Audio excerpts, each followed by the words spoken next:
গোমতী ত্রিপুরা বাগমা এলাকা থেকে একটি পদযাত্রা শুরু হয়। বিভিন্ন রাস্তা ঘুরে করইমুড়া এলাকায় গিয়ে পদযাত্রা শেষ হয় রবিবার।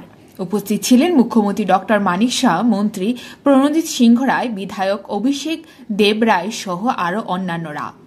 এদিনের পদযাত্রা শেষে মুখ্যমন্ত্রী ডক্টর মানিক শাহ বলেন, 19 এপ্রিল পশ্চিম আসনের প্রথম পর্যায়ে যে লোকসভার ইলেকশন, সেই ইলেকশনে আমাদের যিনি মনোনয়ন পেয়েছেন সবার প্রিয় এবং আমাদের ত্রিপুরা সরকারের প্রাক্তন মুখ্যমন্ত্রী এবং রাজ্যসভার সদস্য শ্রী বিপ্লব কুমার দেব, উনার সমর্থনে আজকে সব জায়গায় আমরা যাচ্ছি। বাগমায় আজকে পদযাত্রা করলাম, প্রচুর পরিমাণে আমাদের কার্যকর্তারা সাথে ছিল।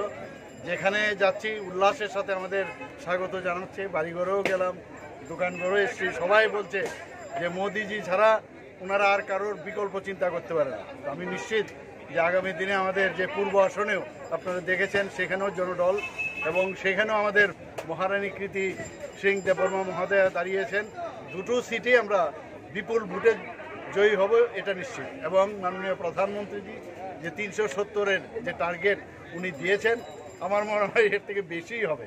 তো আমি এখানে যারাই উপস্থিত আছেন, আমাদের কার্যকর্তা যারা আছেন এবং আপনাদের মাধ্যমে সারা ত্রিপুরাবাসীকে আমি আহ্বান করব যে মোদি রিপোর্ট, জনদর্পণ।